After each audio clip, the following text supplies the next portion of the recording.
بسم الله الرحمن الرحيم.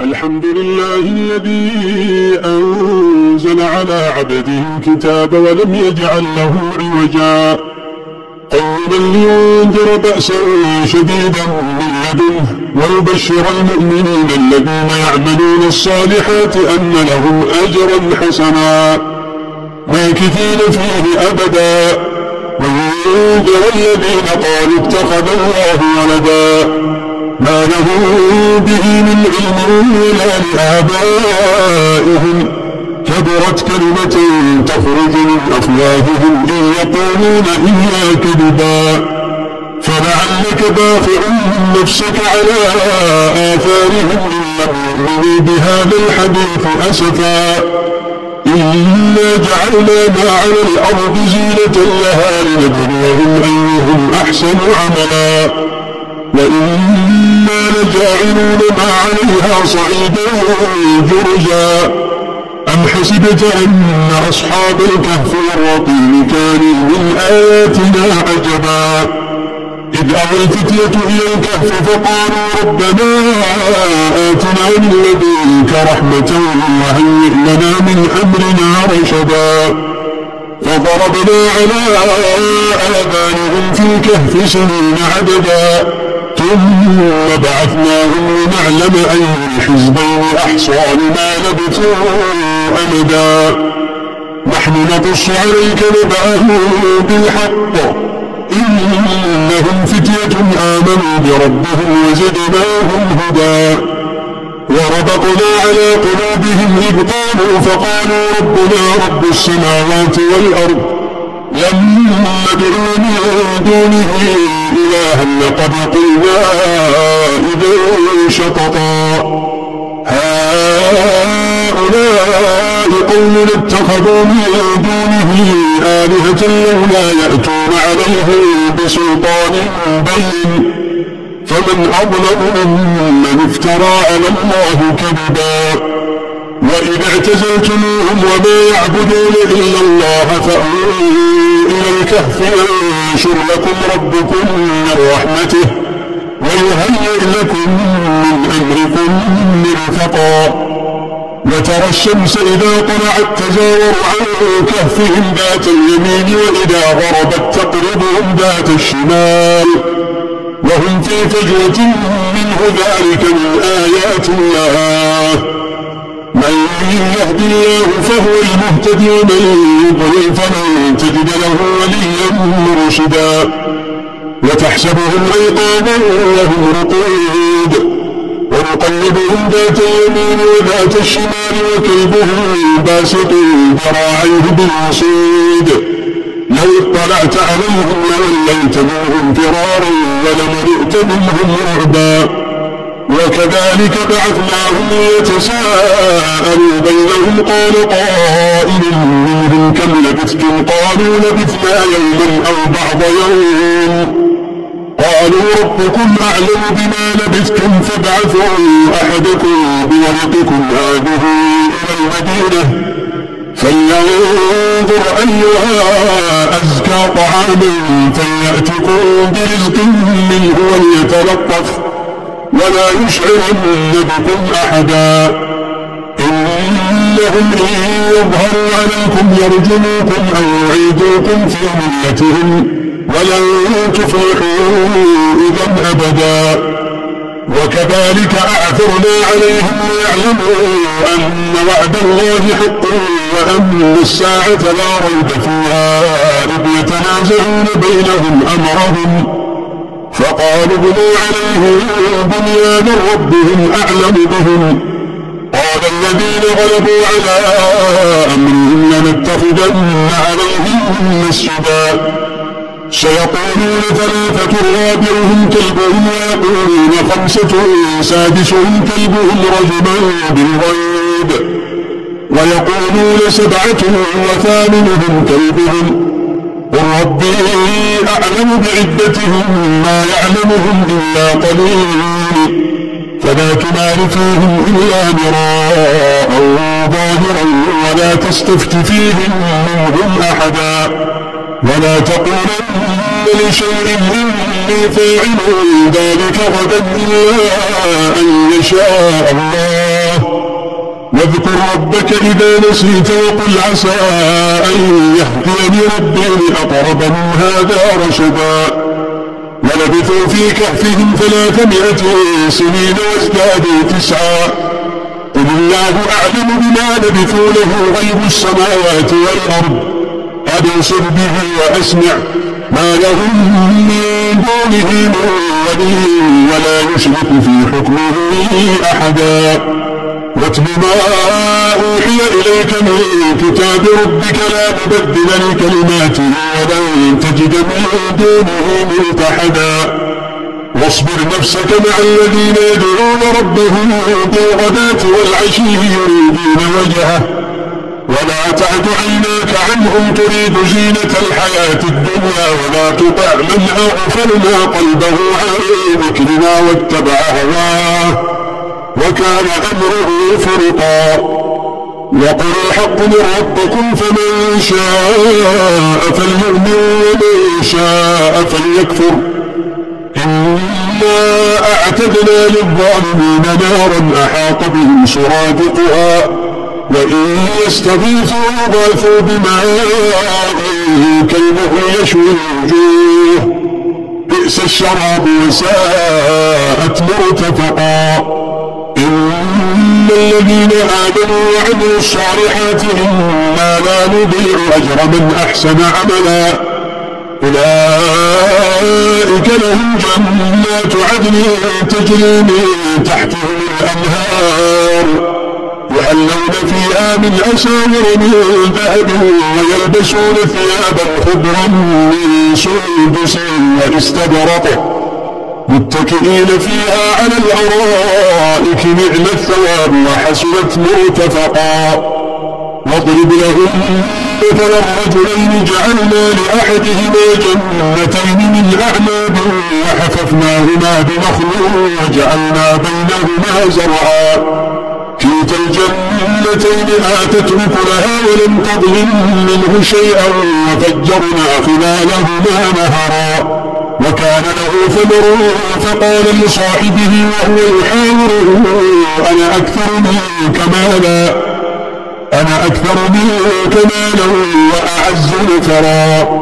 ودخل جنته وهو ظالم لنفسه قال ما أظن أن تبيد هذه أبدا وما أظن الساعة قائمة ولئن رددت إلى ربي لأجدن خيرا منها منقلبا.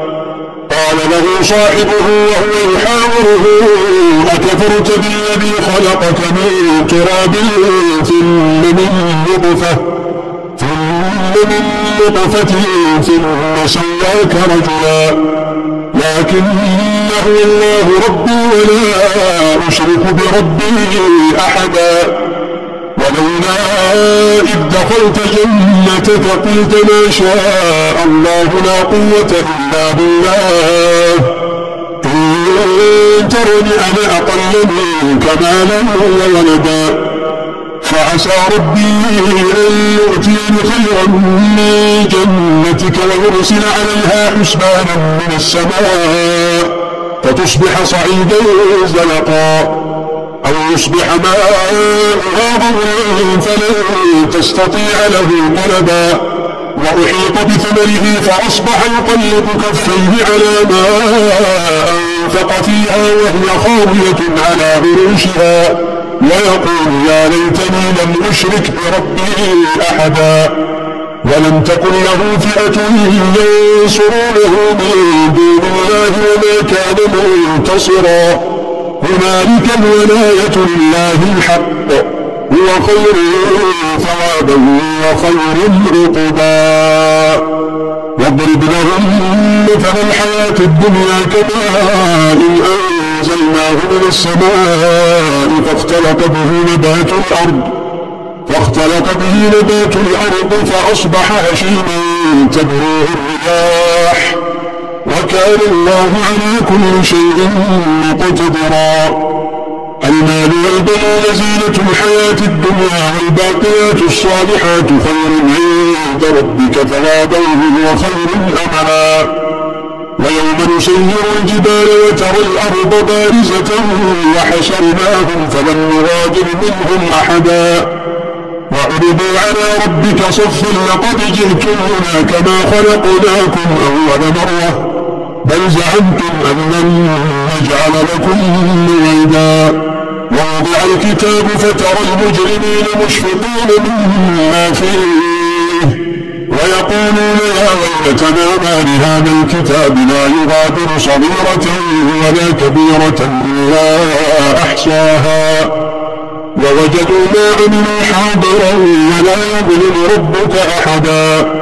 وإذ قلنا للملائكة اسجدوا لآدم فسجدوا إلا إبليس كان من الجن ففسق عن أمر ربه أفتتخذونه وذريته أولياء من دوني وهم لكم عدو بئس للظالمين بدلا. ما أشهدتهم خلق السماوات والأرض ولا خلق أنفسهم وما كنت متخذ المضلين عضدا. ويوم يقول نادوا شركائي الذين زعمتم فدعوهم فلم يستجيبوا لهم وجعلنا بينهم موبقا.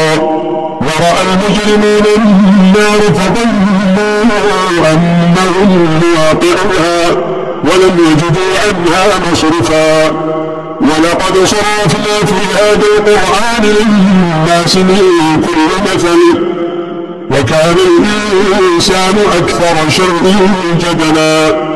وما منع الناس أن يؤمنوا إذ جاءهم الهدى ويستغفروا ربهم إلا أن تأتيهم سنة الأولين أو يأتيهم العذاب قبلا.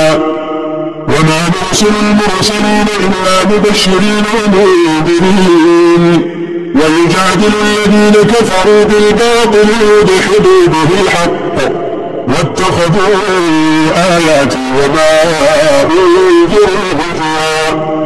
ومن أظلم ممن ذكر بآيات ربه فأعرض عنها ونسي ما قدمت يداه إنا جعلنا على قلوبهم أكنة أن يفقهوه في آذانهم وقرا وإن تدعهم إلى الهدى فلن يهتدوا إذا أبدا. وربك الغفور ذو الرحمة لن يؤاخذهم بما كسبوا لعجل لهم العذاب بل لهم موعد لن يجدوا من دونه موئلا. وتلك القرى أهلكناهم لما ظلموا وجعلنا لمهلكهم موعدا. وإذ قال موسى لفتاه لا أبرح حتى أبلغ مجمع البحرين أو أمضي حقبا فلما بلغا مجمع بينهما نسيا حوتهما فاتخذ سبيله في البحر سربا. فلما جاوزا قال لفتاه آتنا غداءنا لقد لقينا من سفرنا هذا نصبا. قال أرأيت إذ أوينا إلى الصخرة فإني نسيت الحوت وما أنسانيه إلا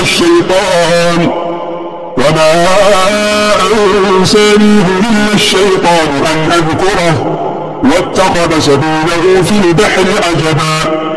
قال ذلك ما كنا نبغي فارتدا على آثارهما قصصا. فوجدا عبدا من عبادنا آتيناه رحمة من عندنا وعلمناه من لدنا علما. قال له موسى هل أتبعك على أن تعلمني مما علمت رشدا. قال إنك لن تستطيع معي صبرا وكيف تصبر على ما لم تحط به خبرا. قال ستجدني إن شاء الله صابرا ولا أعصي لك أمرا. قال قال فإن اتبعتني فلا تسألني عن شيء حتى أحدث لك منه ذكرا. فانطلقا حتى إذا ركبا في السفينة خرقها قال أخرقتها لتغرق أهلها لقد جئت شيئا إمرا. قال ألم أقل إنك لن تستطيع معي صبرا. قال لا تؤاخذني بما نسيت ولا ترهقني من أمري يسرا. فانطلقا حتى إذا لقيا غلاما فقتله قال أقتلت نفسا زكية بغير نفس لقد جئت شيئا نكرا. قال ألم أقل لك إنك لن تستطيع معي صبرا. قال إن سألتك عن شيء بعدها فلا تصاحبني قد بلغت من لدني عذرا. فانطلقا حتى إذا أتيا أهل قرية استطعما أهلها فأبوا أن يضيفوهما فوجدا فيها جدارا يريد أن ينقض فأقامه. قال لو شئت لاتخذت عليه أجرا. قال هذا فراق بيني وبينك سأنبئك بتأويل ما لم تستطع عليه صبرا. أما السفينة فكانت لمساكين يعملون في البحر فأردت أن أعيبها وكان وراءهم ملك يأخذ كل سفينة غصبا. وأما الغلام فكان أبواه مؤمنين فخشينا أن يرهقهما طغيانا وكفرا فأردنا أن يبدلهما ربهما خيرا منه زكاة وأقرب رحما. وأما الجدار فكان لغلامين يتيمين في المدينة وكان تحته كنز لهما وكان أبوهما صالحا. فأراد ربك أن يبلغا أشدهما ويستخرجا كنزهما رحمة من ربك وما فعلته عن أمري ذلك تأويل ما لم تستطع عليه صبرا. ويسألونك عن ذي القرنين قل سأتلو عليكم منه ذكرا. إنا مكنا له في الأرض وآتيناه من كل شيء سببا فأتبع سببا حتى إذا بلغ مغرب الشمس وجدها تغرب في عين حمئة ووجد عندها قوما. قلنا يا ذا القرنين إما أن تعذب وإما أن تتخذ فيهم حسنا. قال أما من ظلم فسوف نعذبه ثم يرد إلى ربه فيعذبه عذابا نكرا. وأما من آمن وعمل صالحا فله جزاء الحسنى وسنقول له من أمرنا يسرا. ثم أتبع سببا حتى إذا بلغ مطلع الشمس وجدها تقبل على قوم لم نجعل لهم من دونها سترا. كذلك وقد أحطنا بما لديه خبرا. ثم أتبع سببا حتى إذا بلغ بين السدين وجد من دونهما قوما لا يكادون يفقهون قولا. قالوا يا ذا القرنين إن يأجوج ومأجوج مفسدون في الأرض فهل نجعل لك فرجا على أن تجعل بيننا وبينهم سدا. قال ما مكنني فيه ربي خير فأعينوني بقوة أجعل بينكم وبينهم ردما. آتوني زبر الحديد حتى إذا ساوى بين الصدفين قال انفخوا حتى إذا جعله نارا قال آتوني أفرغ عليه قطرا. فما استطاعوا أن يظهروه وما استطاعوا له نقبا. قال هذا رحمة من ربي فإذا جاء وعد ربي جعله دكاء وكان وعد ربي حقا وتركنا بعضهم يومئذ يموت في بعض ونفخ في الصور فجمعناهم جمعا وعرضنا جهنم يومئذ للكافرين عرضا الذين كانت أعينهم في غطاء عن ذكري وكانوا لا يستطيعون سمعا أفحسب الذين كفروا أن يتخذوا عبادي من دوني أولياء إنا أعتدنا جهنم للكافرين نزلا قل هل ننبئكم بالأخسرين أعمالا الذين ضل سعيهم في الحياة الدنيا وهم يحسبون أنهم يحسنون صنعا أولئك الذين كفروا بآيات ربهم ولقائه فحبطت أعمالهم فلا نقيم لهم يوم القيامة وزنا ذلك جزاؤهم جهنم بما كفروا واتخذوا آياتي ورسلي هزوا إن الذين آمنوا وعملوا الصالحات كانت لهم جنات الفردوس نزلا خالدين فيها لا يبغون عنها حولا قل لو كان البحر مدادا لكلمات ربي لنفد البحر قبل أن تنفد كلمات ربي ولو جئنا بمثله مددا قل إنما أنا بشر مثلكم يوحى إلي أنما إلهكم إله واحد فمن كان يرجو لقاء ربه فليعمل عملا صالحا ولا يشرك بعبادة ربه أحدا.